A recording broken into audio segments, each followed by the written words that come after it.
안녕하세요. 유상민 목사입니다. 어제 길라잡이 말씀 중에 애굽의 노예들은 신발을 신지 않았고 심지어 군인들도 신발을 신지 않았다는 자료들이 많다고 했습니다. 그런데 이스라엘 백성들은 애굽에서 오랫동안 노예로 있었잖아요. 그러니까 출애굽 당시 이스라엘 백성들은 맨발일 수도 있다는 말을 제가 했었는데요. 그랬더니 오늘 어느 분이 문자를 주셨습니다. 거친 광야길을 무려 40년 동안이나 맨발로 걷는 것이 실제로 가능하겠느냐 하는 것과 출애굽기 12장 11절 말씀에 보면 이스라엘이 유월절 음식을 먹을 때 허리에 띠를 띠고 발에 신을 신고 손에 지팡이를 잡고 급히 먹으라는 말씀이 있는데, 이 말씀에 신을 신고라는 표현이 있는 것으로 보아서 이스라엘은 출애굽 당시에 신을 신고 있었을 것이다 하는 것이 그분의 말씀이고 또 문자 내용이었습니다. 먼저 문자를 주신 분께 진심으로 고맙습니다. 주의 깊게 길라잡이 영상을 시청해 주셔서 고맙고 또 문자로라도 그렇게 소통을 해 주셔서 고맙습니다. 문자 주신 분 말이 맞습니다. 출애굽기에 신을 신고 이런 표현이 직접적으로 나와 있으니까 문자 그대로 이스라엘은 분명히 신을 신고 있었을 것이다, 이렇게 보는 것이 무리가 없습니다. 그리고 이스라엘이 광야 40년 내내 신발을 신지 않았다고 보는 것도 어려운 것이 사실입니다. 그러나 고대 애굽의 노예들이 신발을 신지 않았다는 것도 사실입니다. 그것을 뒷받침하는 자료들이 아주 많이 있습니다. 그러니 애굽의 노예로 오랫동안 있었던 이스라엘도 신발을 신지 않았을 것이다, 이렇게 생각하는 것도 합리적이지 않겠습니까? 물론 이스라엘 모든 사람들이 신발을 신지 않은 것은 아니겠지만 그래도 상당수는 신발을 신지 못했을 것입니다. 아무튼 중요한 것은 그들이 신발을 신었는가 신발을 신지 않았는가는 아닌 것 같습니다. 신발을 신었던지 또 신발을 신지 않았던지 그들이 광야 40년 동안을 행진했다는 것, 40년 동안이나 광야 길을 걸었다는 것은 그들에게는 큰 고통이었을 것입니다. 그럼에도 불구하고 40년 동안 그들의 발이 부르트지 않았다는 것은 하나님의 은혜가 아니고서는 설명할 길이 없습니다. 어제는 그런 의미의 말씀을 나눈 것이었습니다.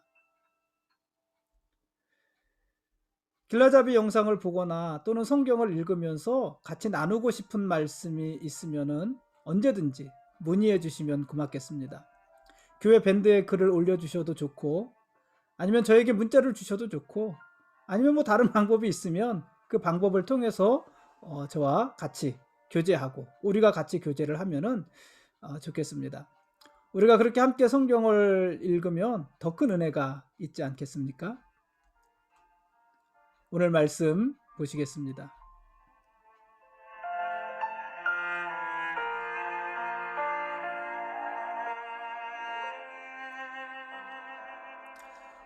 오늘 읽을 말씀은 신명기 10장과 11장 말씀입니다.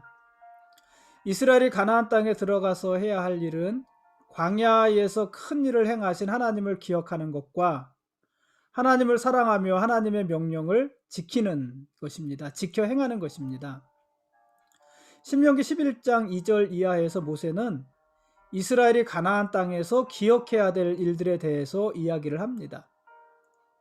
이스라엘이 가나안 땅에서 기억해야 될 일들을 구체적으로 하나하나 이야기를 하는데, 물론 그게 전부는 아닙니다. 그것보다 훨씬 더 많이 있지만 그렇게 기억하라는 것이에요. 예를 들어서 이런 것을 이야기합니다.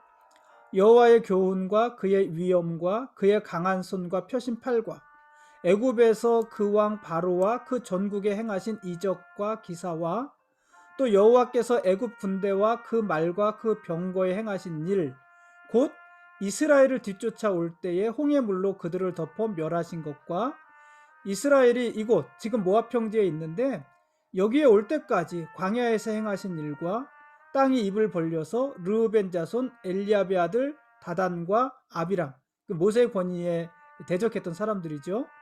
이들을 그들의 가족과 또 그러니까 그들과 그들의 가족과 그들의 장막을 삼키신 일, 땅을 벌려서 그들을 삼키신 일, 그 일과 또 여호와께서 행하시는 일을 눈으로 본 모든 것, 그 일들을 기억하라, 이렇게 이야기를 합니다.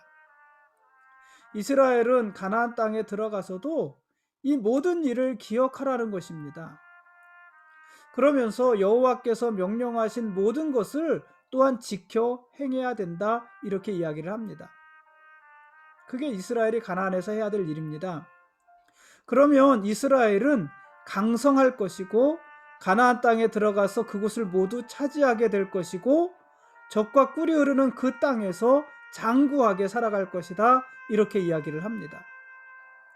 뿐만 아니라 하나님은 가나안 땅에 이른 비와 늦은 비를 주셔서 곡식과 포도주와 기름을 얻게 하시고 땅에서는 가축들을 위한 풀이 자라게 하실 것이다, 이렇게 이야기를 합니다.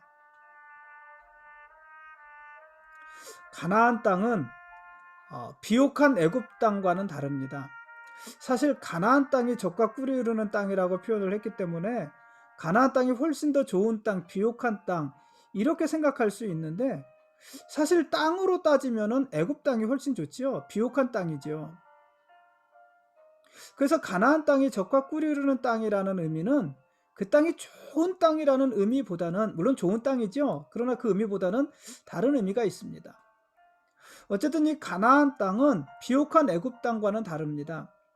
예를 들어서 애굽의 토지는요, 넉넉한 나일 강물을 이용해서 언제든지 물을 댈 수가 있었습니다.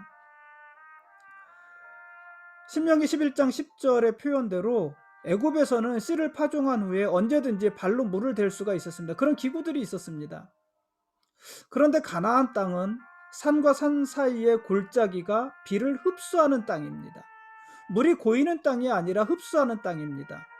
그러니까 비가 와도 물이 고이지 않고 또 물을 끌어올 곳도 마땅치 않습니다. 그래서 가나안 땅에서는 농사를 짓기 위해서는 비가 중요한 거예요. 하나님께서 적당한 때에 이른 비와 늦은 비를 주어야 그것에 의지해서 농사를 지을 수 있는 것입니다. 땅이 물을 가다둘 수 있으면 비가 많이 올 때 그것을 모아둘 수 있을 텐데 그렇지도 못하잖아요. 그러니 적당한 때에 와야 되는 것이고 적당한 양이 와야 되는 것입니다. 그게 이른 비와 늦은 비입니다. 이스라엘은 오직 그 이른 비와 늦은 비에 의지해서 농사를 지어야만 하는 것입니다. 만일 하나님께서 적당한 때에 적당한 양의 비를 주지 않으시면 한 해 농사를 다 망치는 것입니다. 그런데 하나님께서는 가나안 땅에 대해서 이렇게 말씀을 하십니다. 레위기 11장 12절 말씀인데요. 네 하나님 여호와께서 돌보아 주시는 땅이라 연초부터 연말까지 네 하나님 여호와의 눈이 항상 그 위에 있느니라. 하나님이 이스라엘에게 주시는 이 가나안 땅은 연초부터 연말까지 하나님이 돌보아 주시는 땅이라는 거예요. 원래 좋은 땅이라서 그곳에서 많은 그 곡식과 포도주를 얻을 수 있는 것이 아니라 애굽처럼 아주 비옥한 땅이라서 그렇게 풍성한 결실을 얻을 수 있는 것이 아니라 하나님이 연초부터 연말까지 돌보아 주시는 땅이기 때문에 하나님의 은혜로 곡식과 포도주를 거둘 수 있는 땅이라는 것이에요. 하나님의 눈이 항상 그 땅을 향하여 있다. 그 땅 위에 머물러 있다. 이렇게 표현을 했잖아요. 하나님이 항상 지켜보시는 것입니다. 그래서 하나님은 이스라엘을 향해서 너희가 내 명령을 청종하고 하나님을 사랑하며 마음을 다하고 뜻을 다해서 하나님을 섬기면 너희의 땅에 이른 비, 늦은 비를 적당하게 내리겠다. 이렇게 신명기서에서 말씀을 하고 있는 것입니다. 11장 13절입니다. 그런 의미에서 이스라엘은 젖과 꿀이 흐르는 땅인 거죠. 하나님이 연초부터 연말까지 돌보시는 땅, 그 눈길이 항상 머물러 있는 땅. 그래서 이스라엘이 하나님 명령에 순종하기만 하면, 하나님 말씀대로 살기만 하면 이른 비와 늦은 비를 적당하게 내려주시는 땅.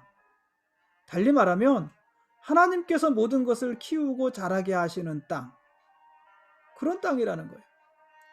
이것이 풍요함 아니겠습니까? 그렇기 때문에 이스라엘은 가나안 땅에서 어떻게 농사를 지어서 먹고 살 것인지 이것을 염려할 것이 아닙니다. 그것은 이스라엘의 일이 아니기 때문입니다. 그것은 하나님이 하실 일입니다. 우리가 가나안 땅에서 어떻게 살지, 어떻게 농사를 짓고, 무엇을 먹고, 무엇을 마시고, 무엇을 입고 살지, 이건 하나님의 일이라는 거예요. 이스라엘은 그것을 염려할 것이 아니라 단지 가나안 땅에서 어떻게 하나님의 명령에 순종하고, 어떻게 하나님을 사랑하고, 어떻게 하나님을 섬길 것인지를 염려하면 되는 것입니다. 그것이 가나안 땅에서 이스라엘이 해야 될 일입니다. 모세가 지금 그것을 말하고 있는 것입니다. 우리도 마찬가지 아닙니까? 우리는 간혹 하나님이 하실 일을 붙잡고 염려하고 고민할 때가 있습니다. 마치 가데스 바네아에서 실패한 이스라엘과 같습니다. 어떻게 싸울지를 고민했잖아요. 하나님이 싸우시는 것인데. 그러나 하나님이 하실 일은 하나님이 하시는 것이고 우리가 할 일은 우리가 하는 것입니다. 지금까지 우리와 함께 하신 하나님을 기억하고 왕이신 하나님의 거룩한 백성으로서 하나님의 말씀에 순종하며 사는 것은 우리가 할 일입니다. 반면에 우리를 먹이시고 입히시는 것은 하나님이 하실 일입니다. 왜냐하면 그분이 우리 아버지시고 우리 왕이시기 때문입니다. 하나님은 우리에게 이른 비와 늦은 비를 주실 것이고 곡식과 포도주를 풍성하게 하실 것입니다. 그것이 하나님의 약속입니다. 여러분은 이 약속을 신뢰하십니까? 하나님이 정말로 우리의 삶을 책임져 주실 거라는 믿음이 있으십니까?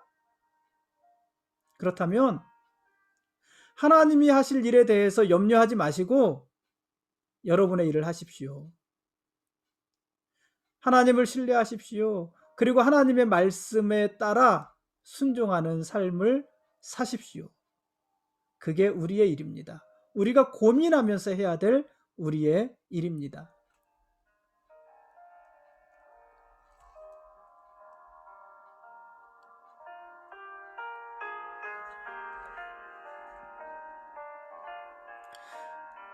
지금까지 신명기 10장과 11장 말씀에 대한 길라잡이였습니다.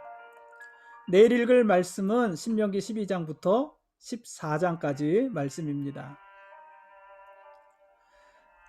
하나님께서 이스라엘 앞에 복과 저주를 함께 두셨다고 했습니다.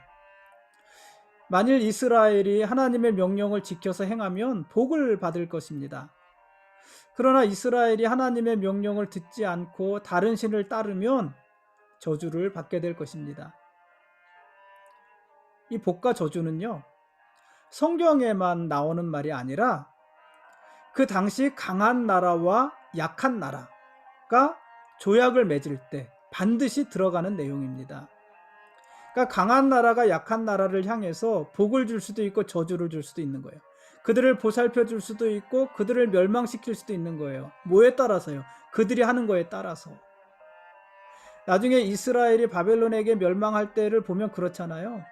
그들에게 조공을 바치고 화친을 했을 때 바벨론이 이스라엘을 돌봐주지만 반역하니까 들어와서 이스라엘을 멸망시키는 거잖아요. 그 내용이 항상 국가 간 조약에 들어가 있습니다. 복과 저주에 대한 이야기입니다. 하나님께서는 그 조약의 형식을 빌리셔서 이스라엘 앞에 복과 저주를 두고 이스라엘로 하여금 하나님의 모든 규례와 법도를 지키라고 하시는 것입니다. 이제 선택은 이스라엘의 몫입니다. 하나님은 제시하셨어요. 그럼 이제 선택은 이스라엘의 몫입니다. 하나님의 명령을 따를지 아니면 거역할지 이스라엘은 선택해야 됩니다. 그리고 그 선택에 따른 대가를 치러야 합니다. 이스라엘이 만일 하나님의 명령을 따르면 그들이 발바닥으로 밟는 모든 땅이 자기들의 차지가 될 것이고 이스라엘을 당할 자가 아무도 없을 것입니다. 그러나 만일 이스라엘이 하나님의 명령을 거절하면 그들은 여호와께서 주신 아름다운 땅 속에서 속히 멸망할 것입니다. 오늘 읽을 말씀이잖아요. 이제 이스라엘은 어떤 선택을 하며 살아갈까요? 이스라엘은 과연 하나님의 말씀대로 가나안 땅을 정복하고 그곳에 하나님의 나라를 세울 수 있을까요?